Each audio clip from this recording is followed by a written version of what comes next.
Ethan Brooks sat alone in the quiet observatory, his eyes fixed on the glowing screen before him. Outside, the Arizona desert stretched endlessly under a star-filled sky. The air was cool, and the only sound came from the soft hum of machines working tirelessly to capture signals from deep space. Ethan loved this time of night when the world felt distant, and the universe seemed close enough to touch. But tonight, something was different. For weeks, Ethan had noticed strange patterns in the data streaming in from the stars. At first, he thought it might be interference or a glitch in the equipment. But as the days passed, the patterns grew clearer, more deliberate. They weren't random noise. They were a message meant for Earth. Ethan leaned back in his chair, rubbing his temples. He wasn't sure what to make of it. Was it possible that someone, or something, was trying to communicate with humanity? He glanced at the clock. It was almost midnight, but he knew he couldn't keep this to himself any longer. Picking up his phone, he dialed Claire Dawson, one of his closest colleagues at the observatory. "Claire," he said when she answered, her voice groggy with sleep. "I think you need to come in. I've found something big." Within an hour, Claire arrived, her curly hair tied back in a messy bun and a thermos of coffee in hand. She took one look at Ethan's face and knew this wasn't just another late-night hunch. Together, they pored over the data, their excitement growing with each passing minute. The patterns were unlike anything they'd ever seen, complex yet strangely beautiful, like a puzzle waiting to be solved. "This isn't natural," Claire murmured, her fingers flying across the keyboard as she ran simulations. "It's too precise, too intentional." As dawn broke over the horizon, they finally pieced together part of the message. It wasn't words, exactly, but symbols, shapes and lines that seemed to shimmer on the screen. Ethan stared at them, a shiver running down his spine. "What do you think it means?" he asked softly. Before Claire could answer, a sudden jolt of recognition hit Ethan. He had seen these symbols before, not in his work, but in his dreams. For days, he'd been plagued by vivid, unsettling visions filled with swirling patterns and cryptic warnings. He hadn't told anyone. Who would believe him? But now, staring at the screen, he realized the dreams weren't just his imagination. They were connected to this. Claire noticed the change in his expression. "What is it?" she asked. "I've been dreaming about these symbols," Ethan admitted reluctantly. "I didn't think much of it until now. But what if it's not just me?" As if on cue, reports began flooding in from around the globe. People everywhere were experiencing the same dreams, strange, haunting images that left them feeling both terrified and compelled to act. Social media buzzed with theories, ranging from government experiments to alien invasions. Some dismissed the phenomenon as mass hysteria, while others saw it as a sign of something greater. Ethan and Claire exchanged a glance, both thinking the same thing. Whatever this was, it wasn't going away. And somehow, they were at the center of it. That evening, as the sun dipped below the horizon, Ethan stepped outside the observatory. He looked up at the stars, wondering if someone, or something, was watching them back. The weight of the unknown pressed heavily on his shoulders, but beneath it was a flicker of hope. If humanity could decipher the message, maybe they could find answers. Maybe they could prove they were ready for whatever came next. Ethan and Claire spent the next few days working nonstop, trying to make sense of the symbols. They weren't alone in their efforts. Scientists and researchers across the globe were also racing to decode the mysterious message. News outlets buzzed with updates, and people everywhere speculated about what it all meant. Some thought it was a warning. Others believed it was an invitation, but no one knew for sure. The breakthrough came unexpectedly. While analyzing the patterns, Ethan noticed something unusual, a sequence that repeated itself in different parts of the message. It reminded him of instructions, like steps in a manual.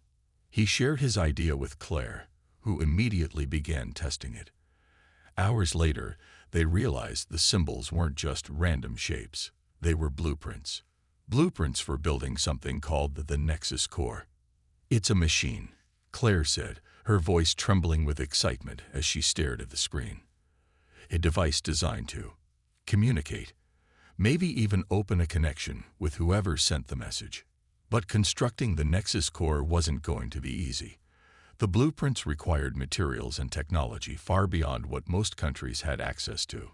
Governments around the world quickly formed a coalition to pool resources, though tensions ran high. Not everyone trusted each other, and some nations worried this might be a trap. Despite the disagreements, work on the Nexus core began under strict secrecy. As construction progressed, the dreams continued. More and more people reported seeing the same symbols, hearing the same whispers in their minds. Some claimed the voices urged them to help build the device, while others felt a growing sense of dread. Ethan himself couldn't escape the visions. Every night, he saw flashes of light and heard faint words he couldn't quite understand. The pressure was starting to take its toll. One day, a new face joined the team. Mia Alvarez, a linguist known for her work deciphering ancient languages. Her expertise was crucial because the symbols seemed to carry layers of meaning, some literal, others symbolic. From the moment she arrived, Mia dove into the project with relentless energy, often staying late into the night alongside Ethan and Claire. Mia brought more than just knowledge. She brought perspective. "These symbols aren't just instructions," she told them during one late-night brainstorming session. "They're a test. Whoever sent this wants to see if we can work together, if we can rise above our differences long enough to figure it out." Her words lingered in the air, heavy with truth. Humanity wasn't exactly known for cooperation. Wars, greed, and division had plagued the species for centuries. Could they really come together when it mattered most? Despite the challenges, progress on the Nexus core moved forward. Weeks turned into months, and finally, the device stood complete, a towering structure of metal and glass, pulsating with faint energy. It looked alien yet strangely beautiful, as if it didn't belong on Earth. Crowds gathered nearby, watching anxiously as scientists prepared to activate it. When the switch was flipped, nothing happened at first. Then a low hum filled the air, growing louder until it vibrated through everyone's bones. A beam of light shot upward from the Nexus core, piercing the sky. And then it appeared, the Arbiter. The being was unlike anything anyone had ever seen. Its form shifted constantly, glowing with an ethereal light that made it hard to look at directly.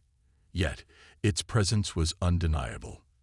When it spoke, its voice echoed not just through the air, but inside everyone's minds. "You are not alone," it said, its tone calm but commanding. "You will now face the trial." Ethan froze, his heart pounding. Beside him, Claire gripped the edge of the table, her knuckles white.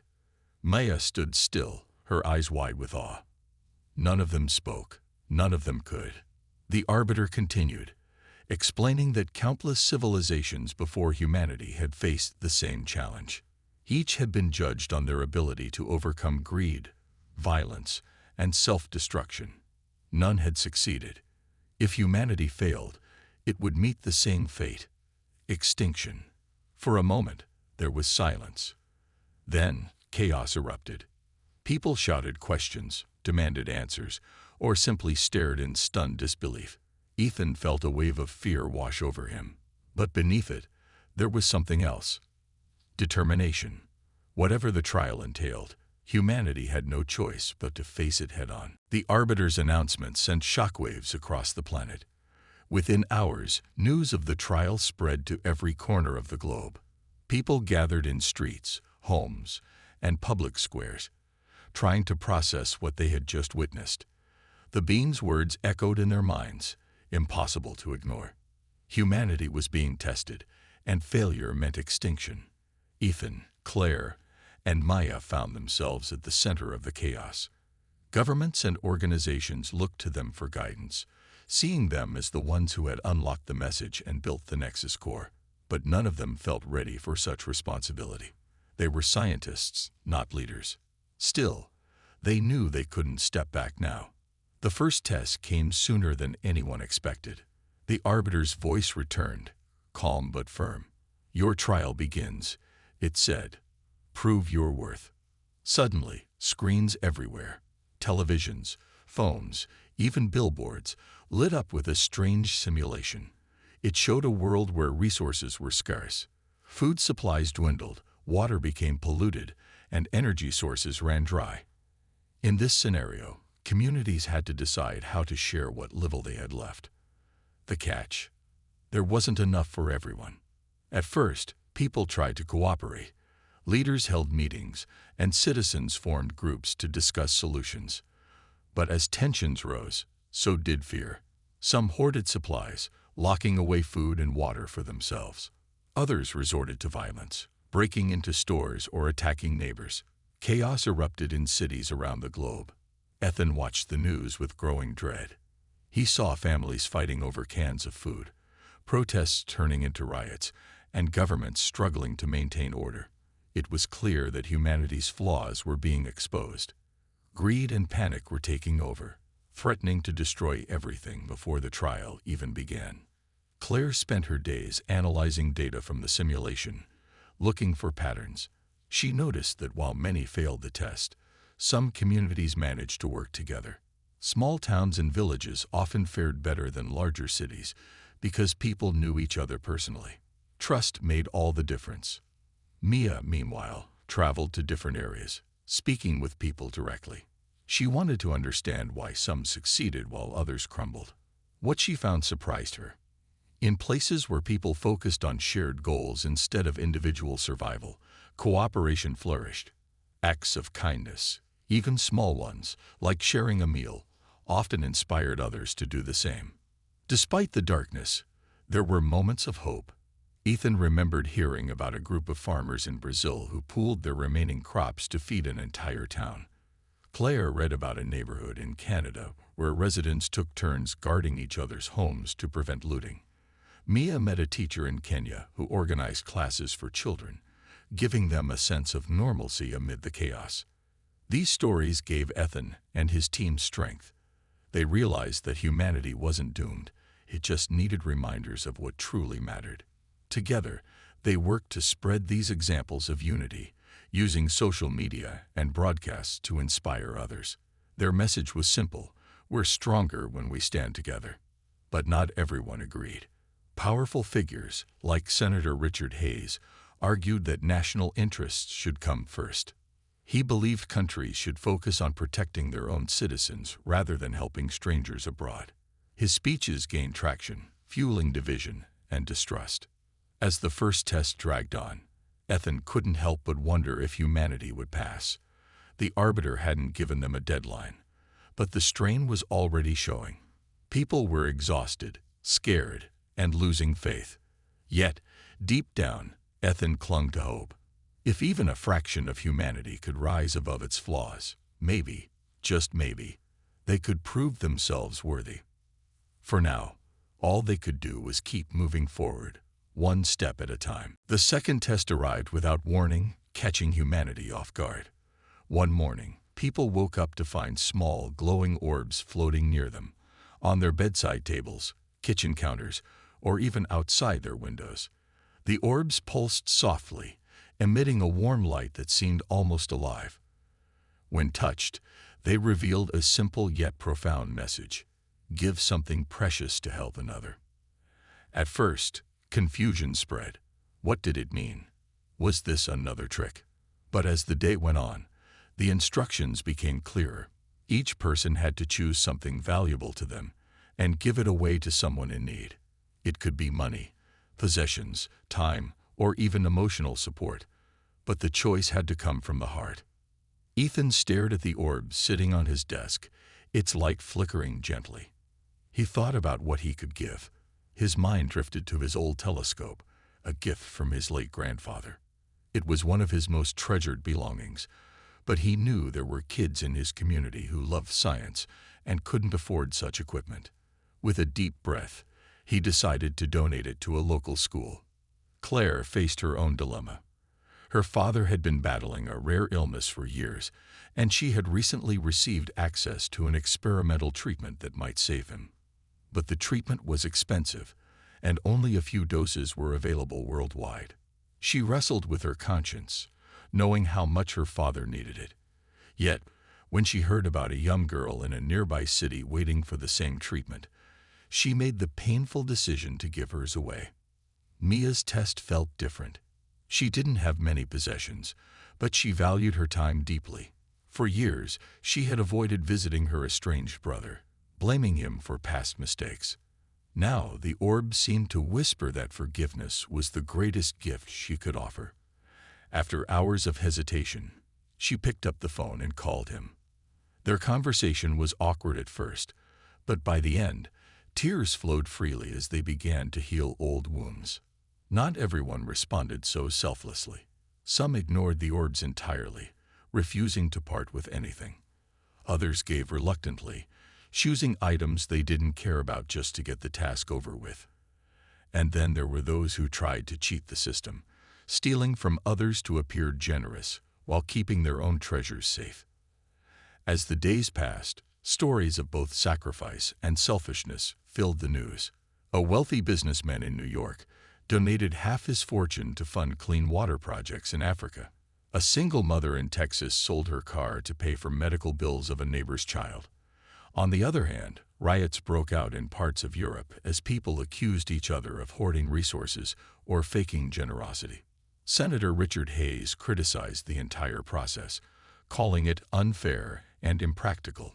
He argued that expecting individuals to solve global problems was unrealistic. His words resonated with some, fueling anger and division. But for every voice of doubt, there were countless acts of kindness that inspired hope. Ethan, Claire, and Mia worked tirelessly to highlight these positive stories. They believed that showcasing humanity's best moments could encourage others to follow suit.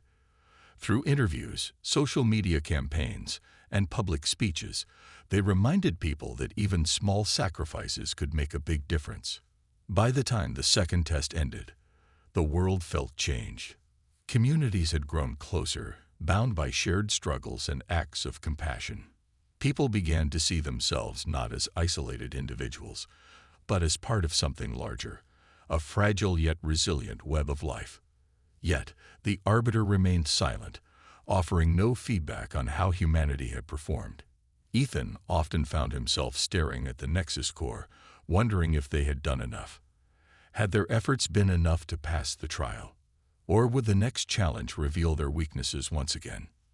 For now, all they could do was wait and prepare for whatever came next. The third test arrived with a suddenness that left humanity reeling.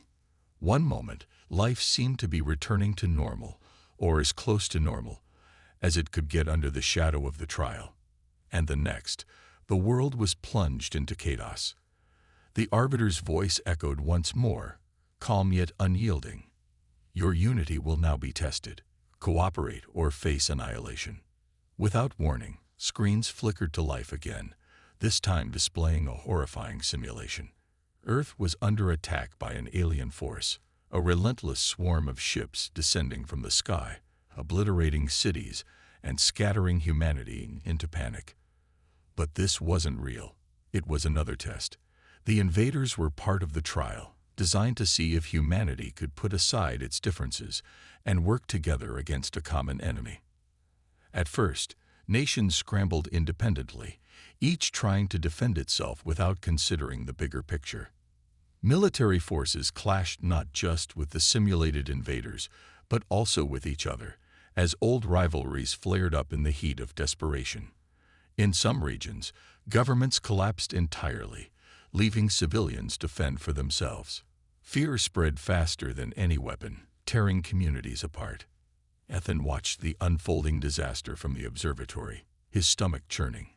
He couldn't believe how quickly humanity had fallen back into its worst habits. "We're failing," he muttered to Claire, who sat beside him, her face pale with exhaustion. "If we can't even unite in the face of destruction, what hope do we have?" But Claire shook her head.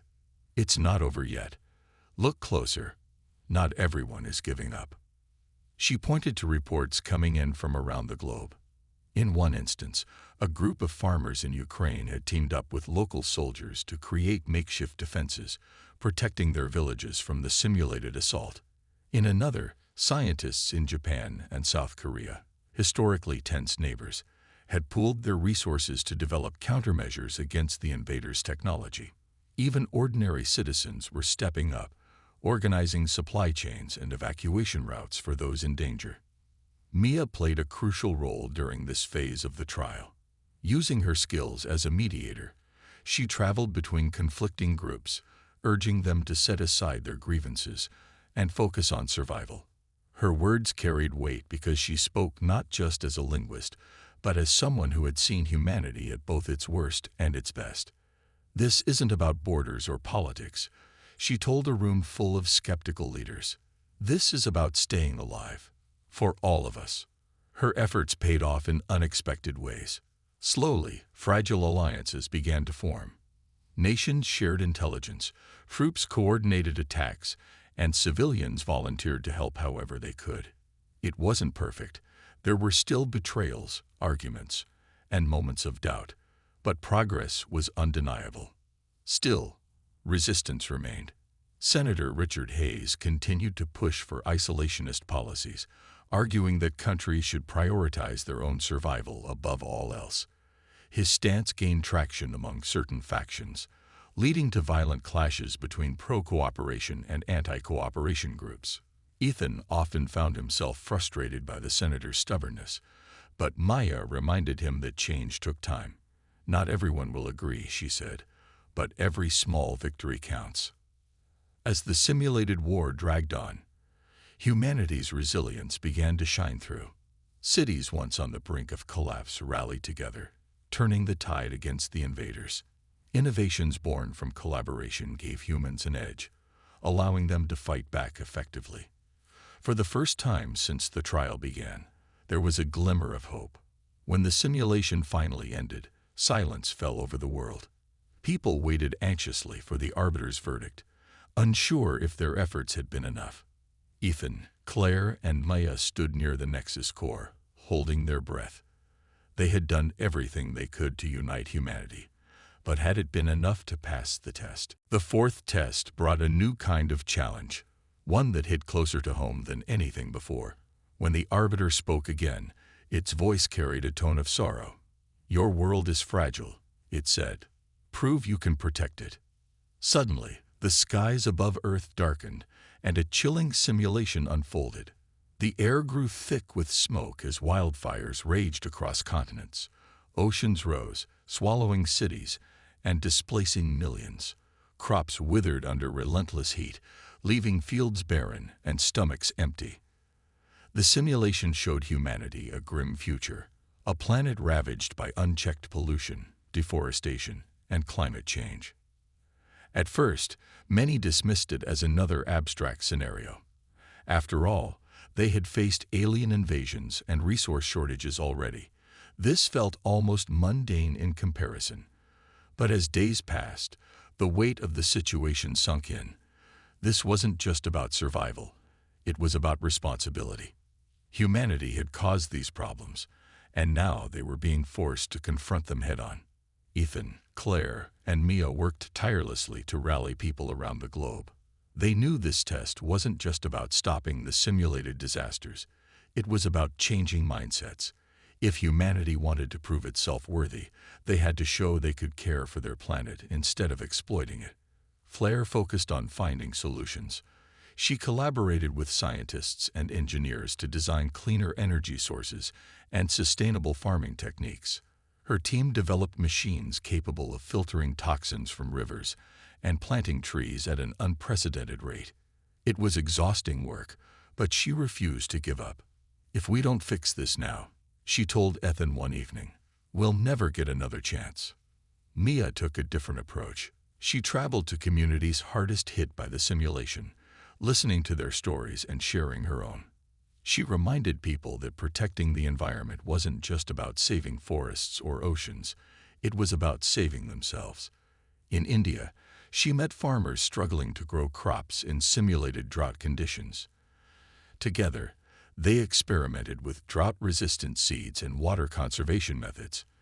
In Brazil, she joined activists working to replant sections of the rainforest, showing how even small efforts could make a big difference. Ethan stayed behind the scenes, analyzing data and coordinating efforts between groups. He noticed something remarkable. Despite the devastation depicted in the simulation, people were stepping up in ways he hadn't expected. Children organized cleanup drives in their neighborhoods. Artists painted murals to raise awareness about environmental issues. Even corporations, once notorious for prioritizing profit over sustainability, began adopting greener practices. But not everyone cooperated. Some industries resisted change, fearing the cost of switching to eco-friendly methods. Others argued that the simulation wasn't real, so why bother? Senator Richard Hayes publicly denounced the test, calling it a distraction from real problems like defense and economic growth. His words fueled protests, with some groups vandalizing renewable energy projects in defiance. Despite the resistance, progress continued. Grassroots movements gained momentum, spreading faster than anyone anticipated. Social media buzzed with hashtags like #SayYourPlanet and #ActNow, inspiring millions to take action. Ethan marveled at how ordinary people were becoming leaders in their own right, proving that change didn't always have to come from the top. As the weeks went on, the simulated disasters began to ease. Rivers ran clearer, forests regrew, and the air smelled fresher, even within the confines of the test. It wasn't perfect, but it was proof that humanity could adapt when it truly tried. When the fourth test finally ended, there was no announcement from the arbiter. Instead, the Nexus core emitted a soft hum, as if acknowledging humanity's efforts. Ethan, Claire, and Maya stood together, exhausted but hopeful.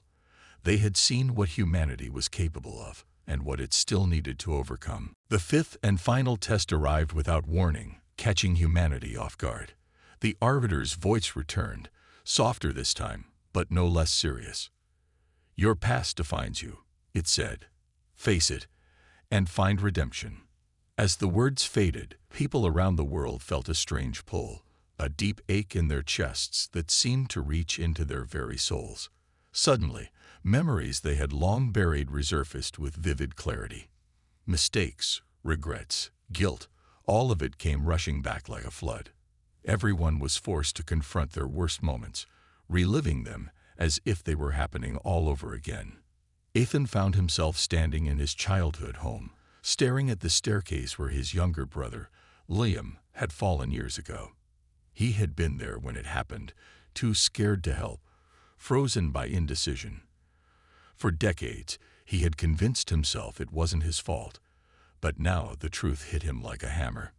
He could have done more. He should have done more. Claire faced her own reckoning.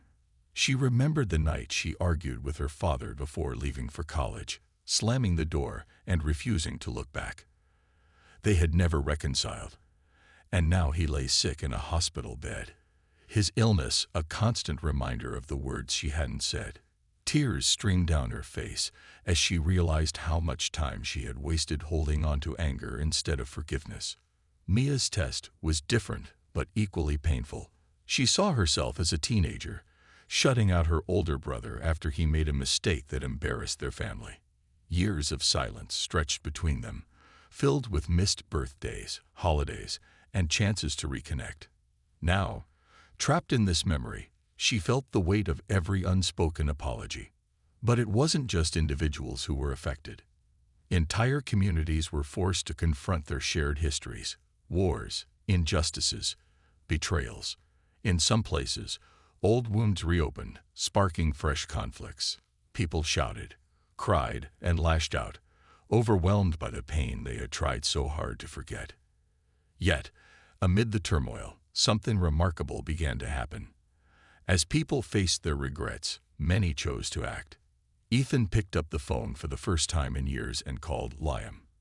His hands shook as he dialed, but when his brother answered, the conversation brought both relief and healing.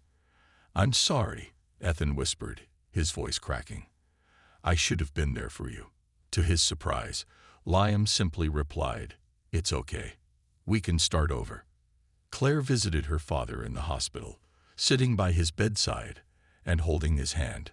For hours, she talked about her life, her dreams, and most importantly, how much she loved him. Though he was too weak to respond, she knew he heard her. The guilt didn't vanish completely, but it became lighter, easier to carry. Mia reached out to her brother as well, sending him a letter she had written late one night. It was raw and honest, full of apologies and promises to do better. When he replied, thanking her for reaching out, she felt a piece of her heart mend. These acts of reconciliation spread like ripples across the globe. Families reunited, friendships repaired, and even nations took steps toward healing old divisions. Forgiveness wasn't easy. It required courage and vulnerability. But it was possible. When the fifth test finally ended, an eerie silence fell over the world. The Nexus core pulsed softly, its light dimming as if waiting. Ethan, Claire, and Maya stood together, unsure of what would come next. Had humanity done enough? Or would the Arbiter deem them unworthy? The silence after the fifth test felt heavier than anything humanity had experienced before. For days, people waited anxiously for the Arbiter's verdict. The Nexus core stood motionless, its glow dimmed but still present, as if holding its breath alongside the rest of the world. Ethan, Claire, and Mia spent most of their time near it, watching, hoping, and fearing what might come next. Finally, on the seventh day, the Arbiter returned. Its voice filled the air, not loud or commanding this time, but calm and almost gentle. "Your trial is complete," it said. "You have faced greed, selfishness, division, destruction, and regret. Against all odds, you have risen above them." Ethan froze, his heart pounding in his chest. Beside him, Claire covered her mouth with her hands, tears welling up in her eyes. Mia simply stared at the Nexus core, unable to believe what she was hearing.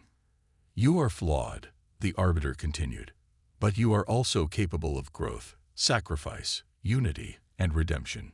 No other civilization has ever achieved what you have done. You have proven yourselves worthy." A collective gasp swept across the planet as the message reached every corner of Earth. People hugged each other, cried openly, and fell to their knees in gratitude. After months of fear, struggle, and doubt, humanity had passed the trial. But the Arbiter wasn't finished. As a reward, it said, "You will be granted knowledge and tools to ensure your survival and progress. Use them wisely, for the future remains unwritten." With those words, the Nexus core lit up brighter than ever before. Streams of data poured out of it. Advanced technology, scientific breakthroughs, and insights into the universe that humanity could scarcely comprehend. It was more than anyone had dared to hope for. In the days that followed, the world changed rapidly. Governments worked together to implement the new technologies responsibly. Clean energy replaced fossil fuels entirely, curing the scars left by centuries of environmental neglect. Medical advancements eradicated diseases that had plagued humanity for generations. Space exploration became a shared goal, with nations collaborating to build ships capable of traveling beyond the solar system. Ethan, Claire, and Maya found themselves celebrated as heroes, though they didn't feel like ones. They had simply done what anyone else would have done, what humanity itself had done, rise to the challenge when it mattered most. Still, they embraced their roles as symbols of hope, using their platform to remind people of how far they had come and how much further they could go. Claire dedicated her life to studying the knowledge gifted by the Arbiter, determined to unlock even more secrets hidden within the data. She believed the answers to humanity's greatest questions lay just beyond their understanding, waiting to be discovered. Mia focused on writing books and giving talks about the trial. She wanted future generations to remember not just the victories, but also the lessons learned along the way. The importance of forgiveness, cooperation, and resilience. Her stories inspired millions, becoming part of humanity's shared history. Ethan chose a quieter path. He returned to Arizona, where he rebuilt his old telescope, the one he had donated during the second test, and spent his nights gazing at the stars. Sometimes he wondered if the Arbiter was still watching, silently guiding humanity toward a brighter future. Years passed, and the memory of the trial stayed alive in art, literature, and education. Humanity had been given a second chance, and they weren't going to waste it. For the first time in history, the species truly felt united, not just as individuals, but as part of something greater. As Ethan looked up at the night sky one evening, he whispered a quiet thank you. Not just to the Arbiter, but to everyone who had chosen hope over despair, action over apathy, and love over fear. Against all odds, humanity had proven it was ready to step into the cosmos and leave its mark among the stars. Years after the trial, the world was almost unrecognizable. The changes brought by the Arbiter's knowledge transformed every aspect of life on Earth. Cities were cleaner, powered entirely by renewable energy sources that hummed quietly beneath the surface. Food shortages became a thing of the past as advanced farming techniques allowed crops to grow in even the harshest environments. Diseases that once claimed millions vanished, thanks to breakthroughs in medicine and healthcare. Ethan Brooks lived a quiet life now, far from the chaos of those early days. He had returned to his observatory in Arizona, where he spent most nights staring at the stars through his rebuilt telescope. It wasn't the same one he had donated during the second test that had been given to a school, but it reminded him of how much humanity had sacrificed and gained along the way. On clear nights, he liked to think about what might be out there, beyond the stars. Were there other civilizations out there? Had they faced their own trials? Or had humanity truly been unique? Flair Dawson stayed deeply involved in research, working tirelessly to understand the vast amount of information gifted by the Arbiter. She often joked that she would never run out of work. The data seemed endless, like an ocean waiting to be explored. Her discoveries continued to push humanity forward, unlocking new technologies and insights into the universe. Despite her busy schedule, she always made time to visit her father, who was healthier now thanks to the medical advancements. Their relationship had grown stronger since the trial, built on forgiveness and gratitude. Mia Alvarez traveled the world, sharing stories of humanity's journey through the trial. She wrote books, gave lectures, and spoke to classrooms full of eager students. Her message was simple. Humanity's greatest strength wasn't its intelligence or technology. It was its ability to change. We proved we can rise above our flaws, she often said. But we must never stop trying to be better. Her words resonated with people of all ages, reminding them of the sacrifices and unity that had saved their species. The Arbiter itself remained silent after delivering its final message, leaving humanity to chart its own course. Some believed it was still watching, silently guiding them from afar. Others thought it had moved on, satisfied that humanity could handle the future on its own. Either way, its presence lingered in the minds of everyone who had lived through the trial, a reminder of how close they had come to failure and how far they had come since. Space exploration became humanity's next great adventure. With the help of the Arbiter's technology, ships capable of traveling faster than light were constructed. Missions to distant planets and moons began, not just for resources but for discovery. Humanity wanted to know if they were truly alone in the universe, and if not, whether others had faced trials like theirs. As Ethan gazed at the sky one evening, he felt a strange sense of peace. The fear and uncertainty of the trial were behind them now, replaced by hope and determination. He thought about all the people who had worked together to pass the tests. The farmers, scientists, teachers, and ordinary citizens who had chosen compassion over selfishness. They weren't perfect, but they had proven something extraordinary. That even in the face of overwhelming odds, humanity could find a way to shine. For the first time in history, Earth felt united, not divided by borders, languages, or beliefs, but connected by shared experiences and dreams. The scars of the past hadn't disappeared, but they had healed enough to allow growth. Humanity had been given a second chance, and they were determined to make the most of it. Ethan smiled as he adjusted his telescope, focusing on a distant star. Somewhere out there, he thought, might be answers, or maybe just more questions. Either way, humanity was ready. They had faced their darkest moments and emerged stronger. Whatever lay ahead, they would face it together.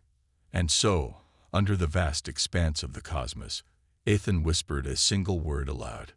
Thank you. Years turned into decades, and humanity continued to thrive.